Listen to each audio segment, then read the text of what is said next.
Once again, the Queen of Consorts surprises us, but not in a good way. Made lurid and false claims about the royal family, which played on her fears and fueled paranoia. At first, it sounded like another palace rumor, the kind that moves quietly through royal circles before vanishing by morning. But this time, the wording felt different.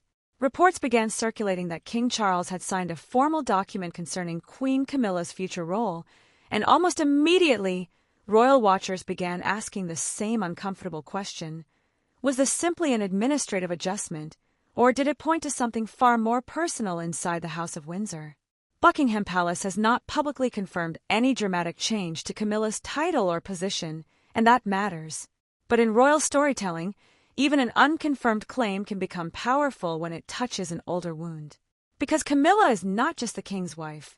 She is the woman whose place beside Charles took decades to defend, decades to explain, and decades for much of the public to accept.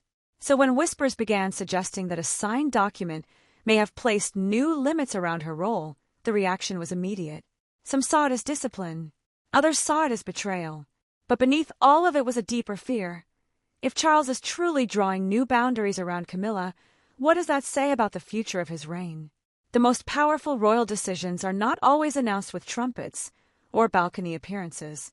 Sometimes, they arrive through careful wording, quiet paperwork, and the sudden feeling that something inside the monarchy has shifted. That is why the story has captured so much attention. It is not only about Camilla. It is about power, loyalty, reputation, and the painful difference between being loved by a king and being protected by the crown. For years, King Charles appeared determined to secure Camilla's place at the heart of royal life. Long before he became monarch, her position was one of the most sensitive questions surrounding his future reign. To some, she was the woman who had stood beside him through criticism, scandal, and public suspicion. To others, she remained tied to one of the most painful chapters in modern royal history. And that is exactly why any report involving her official role carries such emotional weight. When Queen Elizabeth II expressed her wish that Camilla should be known as Queen Consort when Charles became king, it was seen by many as a turning point. It softened years of uncertainty and gave Camilla a form of public legitimacy that had once seemed almost impossible. Then came the coronation, where she stood beside Charles in Westminster Abbey, no longer a figure on the edge of the royal story, but part of the central image of the new reign. That image mattered. It told the country that Charles was not entering the throne alone. It suggested continuity, companionship, and a reign shaped by the woman he had chosen against decades of public resistance. But royal images can hide as much as they reveal. Behind the velvet, the gold, and the ancient ceremony, there is always a stricter question. Where does personal loyalty end, and where does institutional control begin? That is where the reported document becomes so explosive. If these claims are accurate, then the issue may not be whether Charles values Camilla personally. The issue may be whether the monarchy can allow any royal household, even one attached to the Queen, to appear too independent from the sovereign's central authority. And that possibility changes the story completely, because Camilla's public role has always carried two meanings. On one level, she represents Charles's personal life, his long history, and the companionship he clearly wanted beside him. On another level, she represents the royal institution itself, official duties, ceremonial appearances, patronages, and the carefully managed image of unity. When those two meanings work together, the monarchy appears stable. But if they begin pulling in different directions, the palace faces a problem that cannot be solved by sentiment alone. This is why Prince William's position becomes so important. As the future king, William is not simply watching his father's reign from a distance. Every decision Charles makes now becomes part of the inheritance William will one day receive. If there are new limits being placed around Camilla's role, William would understand the meaning immediately. It would suggest a monarchy becoming more controlled, more centralized, and perhaps less willing to allow personal relationships to shape public authority. And then there is Catherine, Princess of Wales. For many viewers, Catherine represents the future image of queenly duty, calm, restrained, family-centered, and careful with public emotion. If Camilla's role is being quietly reconsidered, Catherine's future role becomes even more symbolic. Not because she has done anything against Camilla, but because the monarchy always looks forward when it begins correcting the present. That is the emotional tension at the heart of the story. Camilla may be loved by Charles, but the crown does not operate on love alone. It operates on order, perception, control, and public trust. And if the king has truly signed anything that reshapes her place, then the question is no longer whether Camilla belongs beside him as his wife. The question is whether the monarchy still believes she belongs beside him with power. And that question opens the door to the part of the story Buckingham Palace may never explain clearly. What changed behind the scenes and why now? The timing is what makes the reported document so difficult to ignore. Royal households do not usually make sensitive adjustments without a reason, and they almost never allow questions about rank, duty, or visibility to appear accidental. When something changes around a senior royal figure, especially someone as central as Queen Camilla, the palace understands exactly how the public will read it. Every title, every seating position, every balcony appearance, and every official duty carries meaning. That is why many royal watchers believe this was never simply about paperwork. If a document has been signed concerning Camilla's future role, then the real story may be less about one woman and more about the kind of monarchy King Charles now believes he must protect. Charles came to the throne at a delicate moment. He inherited not only the crown, but a country still measuring the future of the institution after the passing of Queen Elizabeth II. Her reign had been long, familiar, and deeply symbolic. His reign, by contrast, had to prove itself almost immediately, and in that environment, personal arrangements become public risks. For years, Charles's loyalty to Camilla was one of the defining facts of his life. He defended her when it was unpopular. He gradually brought her into royal duties. He allowed the public to see her not as an outsider, but as a working royal figure with her own causes, her own charities, and her own place beside him. Yet becoming king changes the weight of every private loyalty. What may have once looked like devotion can begin to look, inside palace walls, like a question of authority. Some commentators have suggested that the king may now be trying to draw a clearer line between Camilla's personal position as his wife and her wider public role within the royal structure. That distinction may sound cold, but monarchy depends on distinctions. A wife can be loved, a queen can be honored, but an official royal role must be controlled, defined, and understood by everyone around it. If there has been tension, it may not have come from one dramatic confrontation. More often, these things develop quietly. A charity expects support, a household makes a promise, a public appearance is planned, a private office begins operating with more confidence. Then, slowly, the central palace machine begins asking whether decisions are being made in the king's name or simply near the king's name. That question matters because Buckingham Palace is not just a residence. It is the operating center of the monarchy. It must protect the image of unity, discipline, and clear command. If any royal household appears to move too independently, even with good intentions, the problem becomes bigger than the person involved. It becomes a question of whether the crown is speaking with one voice. And that may be where Camilla's position becomes painfully complicated. To her supporters, Camilla has earned stability. She spent years under public criticism, endured comparisons that never fully disappeared, and slowly built a reputation for loyalty, humor, resilience, and quiet service. For those viewers, the idea that her role could be restricted now feels harsh, even cruel. After all, she stood beside Charles through the most difficult years of public judgment. If anyone understands the cost of royal acceptance, it is Camilla. But to others, the monarchy cannot be guided by sympathy. They would argue that Charles has a responsibility greater than marriage, greater than personal gratitude, and greater even than the emotional history he shares with his queen. As king, he must ensure that the institution he leaves behind is orderly enough for Prince William to inherit without confusion.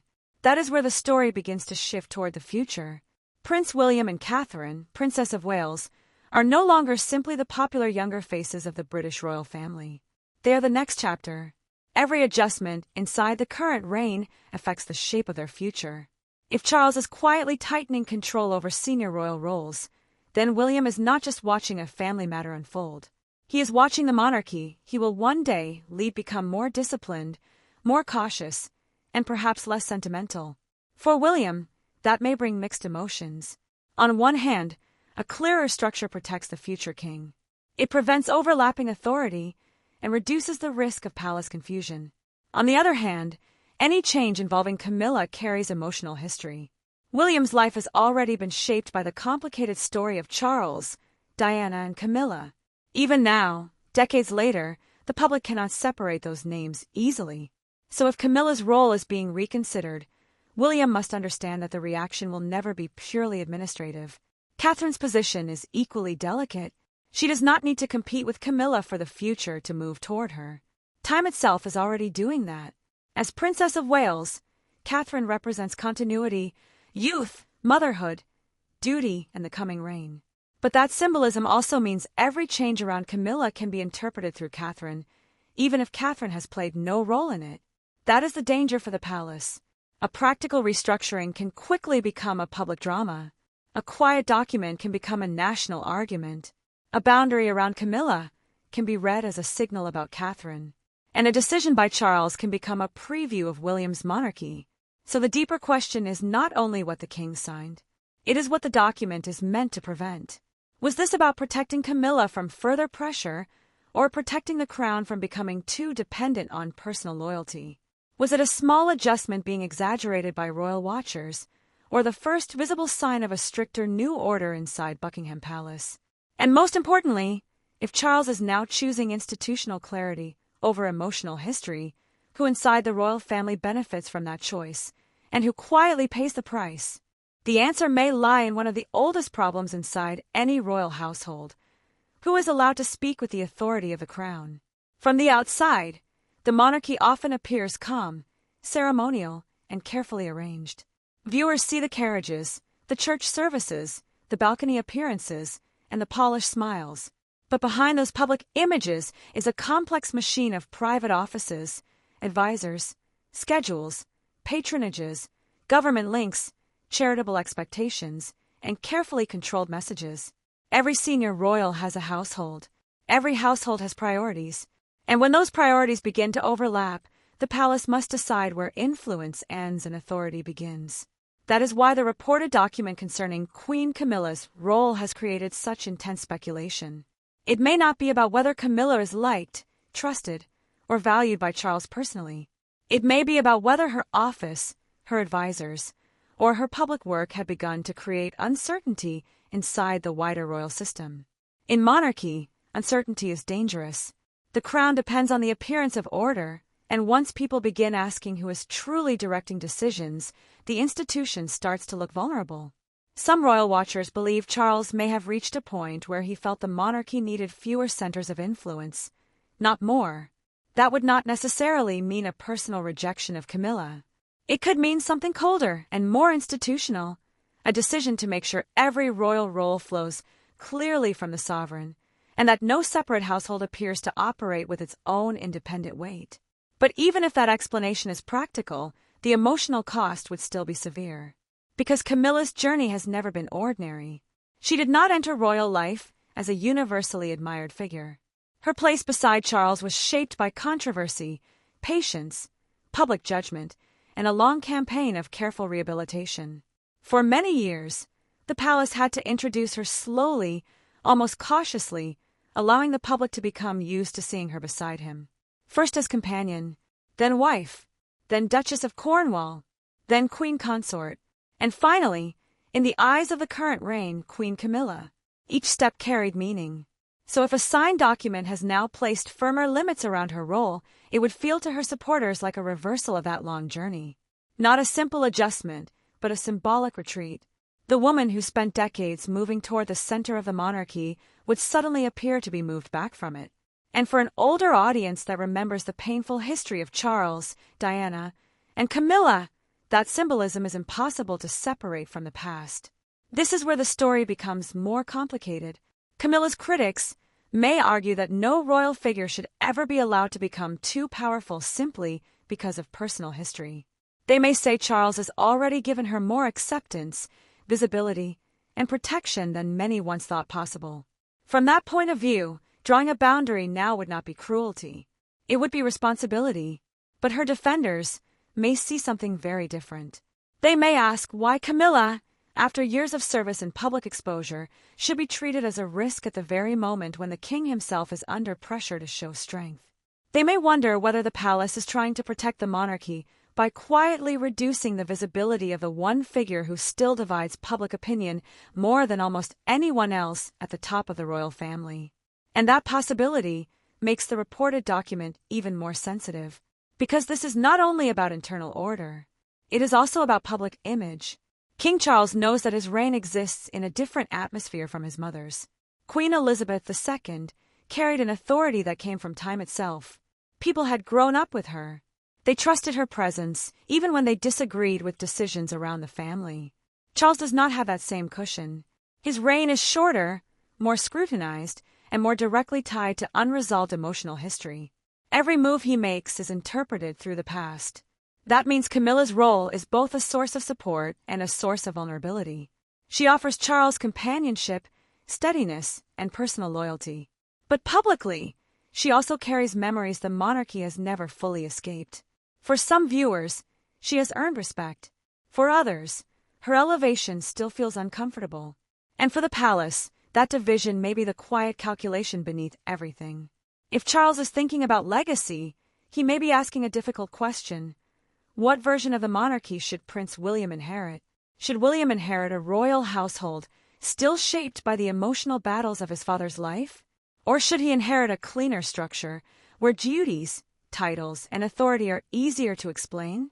That question would place Charles in a painful position. To protect William's future, he may have to reduce the symbolic weight of choices he once fought to defend. And William, whether he welcomes it or not, becomes part of the consequence. The Prince of Wales has spent years building an image of controlled duty. He rarely moves recklessly in public. He understands that the monarchy survives not only through affection, but through discipline.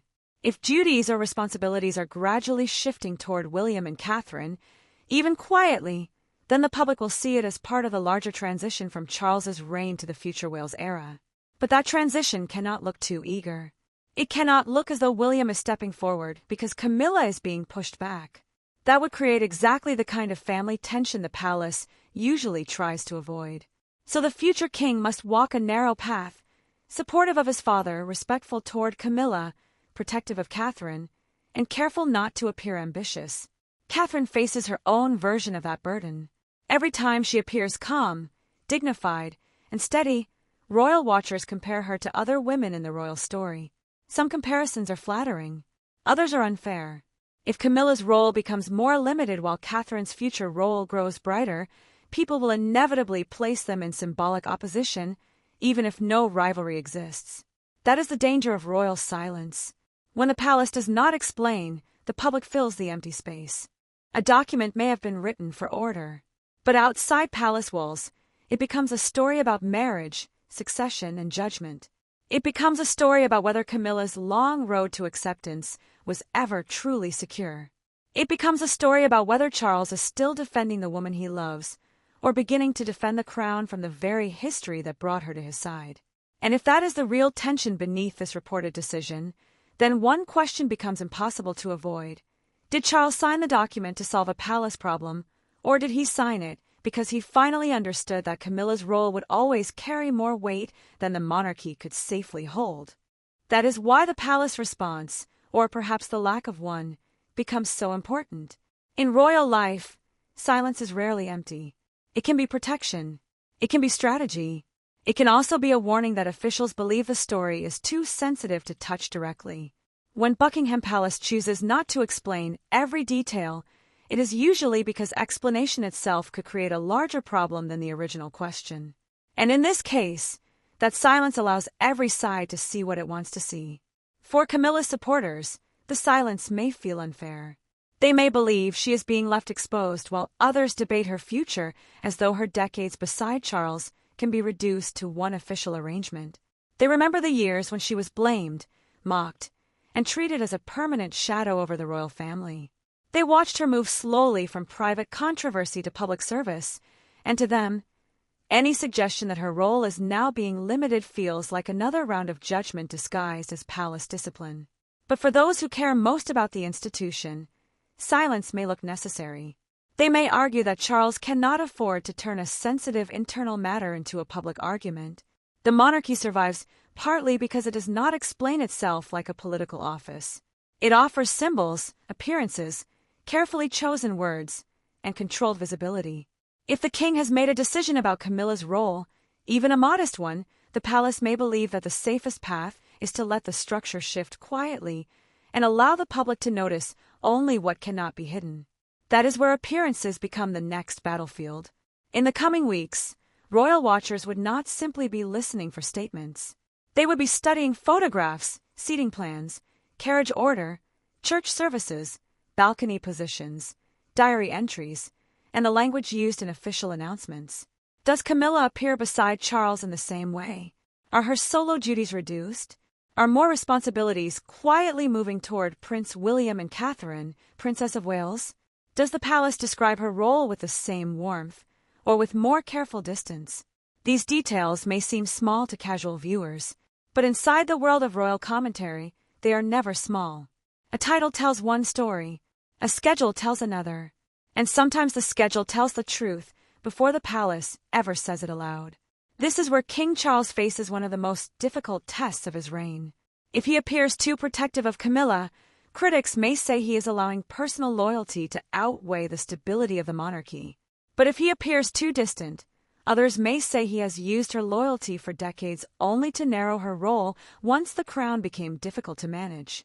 Either way, the king cannot escape the emotional history attached to his marriage. That history is not just personal. It belongs to the public memory of Britain. For many older viewers, the story of Charles, Diana, and Camilla is not something they read about as history. They lived through it as daily news. They remember the interviews, the headlines, the sorrow, the anger, and the long road that followed. That is why Camilla's position has always been more fragile than official language suggests. She may have been crowned beside Charles, but public acceptance does not always mean emotional closure. And Charles knows that better than anyone. His challenge is that the monarchy he inherited cannot be built entirely around correcting the pain of his past. As king, he must think beyond his own story. He must think about William's reign, Catherine's future, George's inheritance, and the way the institution will look when his own chapter is over. That may be the deeper reason behind any reported attempt to define Camilla's role more clearly. Not because she has no value, but because her value to Charles personally may not be the same as her value to the monarchy institutionally. That distinction is painful, but it is central to the crown. A royal marriage can carry affection, forgiveness, partnership, and memory. But a royal office carries duty, authority, public money, national symbolism, and constitutional restraint. When those two things overlap too heavily, the palace can find itself trapped. It cannot challenge the office without wounding the marriage. It cannot protect the marriage without raising questions about the office. And it cannot explain the difference without reminding the public of every reason the distinction became necessary. This is why William and Catherine's restraint becomes so visible. The Prince and Princess of Wales do not need to say anything for their role in this story to grow. Their very presence represents the next stage of royal life. Every time they appear steady, united, and future-focused, the contrast becomes sharper. Not because they are attacking Camilla, but because time is moving the monarchy toward them. For William, this may be one of the hardest emotional balances. He must support the king without reopening old wounds. He must prepare for the throne without seeming impatient for it. He must respect Camilla's place beside his father while knowing that the public will always connect her story to his mother's memory. That is not a simple royal duty. It is a family burden carried in public view. Catherine's burden is different, but no less delicate. As the future queen, she must embody calm continuity while avoiding the appearance that she benefits from Camilla's uncertainty. If Camilla is seen as fading from influence, while Catherine rises in symbolic importance, the palace will have to manage the transition carefully. Otherwise, commentators may frame it as a quiet replacement, even if the truth is more complicated. And then there is the wider royal family, including Prince Harry and Meghan Markle, whose own departure from royal duties has already made the question of roles and boundaries painfully familiar. Their stories show the world what happens when personal identity, institutional expectation, and public pressure collide. The palace may not want another debate about who controls royal status, who defines royal duty, and who gets to speak with the weight of the monarchy behind them. That is why this reported document, whether large or limited, feels bigger than Camilla alone. It touches every unresolved question inside the modern British royal family. How much independence can a royal figure have? How much power should belong to a spouse of the monarch? How much emotional history can the crown carry before it begins to threaten the future? By now, the story is no longer only about what Charles may have signed. It is about what the signature represents. A boundary, a warning, a correction, or perhaps a quiet admission that the monarchy Charles imagined with Camilla beside him cannot exist in exactly the form he once hoped. And if that is true, then the final question becomes even more personal. When the crown demands sacrifice, does it take power first, or does it eventually ask for love as well? And perhaps that is why this reported decision has touched such a deep nerve. Because in the end, the story is not simply about Queen Camilla, or a document, or even the careful language of Buckingham Palace. It is about the painful truth that every royal generation eventually discovers. The crown gives status, but it also takes something back. For King Charles, that cost may be more personal than anyone expected. He spent much of his adult life trying to bring Camilla from the margins of royal life into the center of it. He wanted her accepted, respected, and publicly recognized. He wanted the woman who had shared so much of his private life to stand beside him in the public story of his reign. And for a time, it seemed that this had finally been achieved. But monarchy is never only a love story. If reports about this signed document are accurate, then Charles may now be facing the hardest division of his reign, separating the wife he loves from the royal role the institution can safely carry. That does not mean Camilla has been abandoned. It does not mean their marriage is broken. But it may mean the palace is drawing a line around influence, visibility, and authority before the next generation inherits something too complicated to control. That is where William and Catherine become central to the final meaning of the story. They are not merely watching history unfold. They are being shaped by it. Every difficult decision made by King Charles becomes part of the royal structure they will one day receive. And if the king is now choosing clearer boundaries, tighter control, and a more disciplined monarchy, then the Prince and Princess of Wales may inherit a crown less sentimental, but perhaps more stable. Still, stability has a cost. For Camilla, even a limited change would carry emotional weight. She knows better than anyone how long it took for the public to accept her. She knows how fragile royal reputation can be, and how quickly old memories return when her name appears in a headline. If her role is being reduced, redefined, or quietly contained, it would not feel like ordinary palace management. It would feel like the reopening of a story she may have believed was finally settled.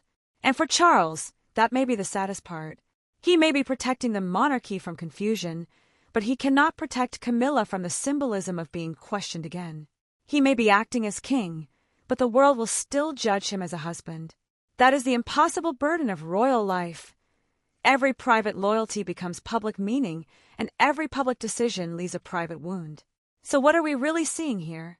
One interpretation is that this is simply responsible monarchy.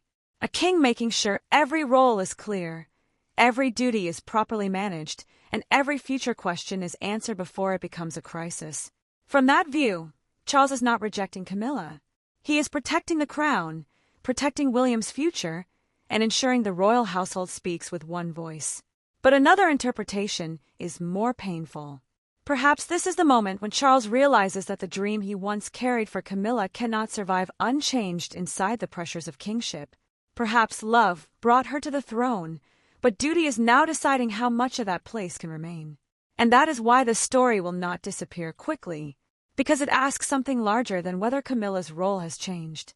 It asks whether the monarchy can ever fully separate the heart from the institution. King Charles may still have Camilla beside him. The public may still see her at his side.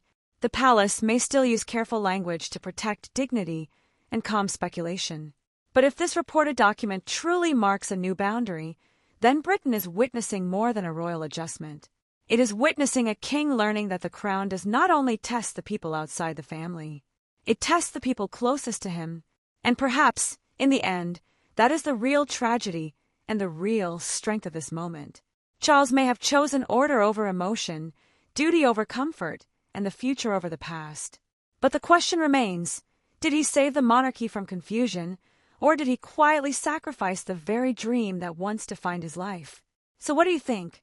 Is this simply a responsible step to protect the future of the British royal family, or does it reveal something deeper happening between King Charles, Queen Camilla, Prince William, and the monarchy itself? Share your thoughts in the comments, because this is one of those royal stories where every viewer may see a different truth. And if you want more thoughtful royal updates, respectful commentary, and deep documentary-style stories about the House of Windsor, make sure to subscribe to the Prime Expedition. Thank you for watching, and we'll see you in the next royal story.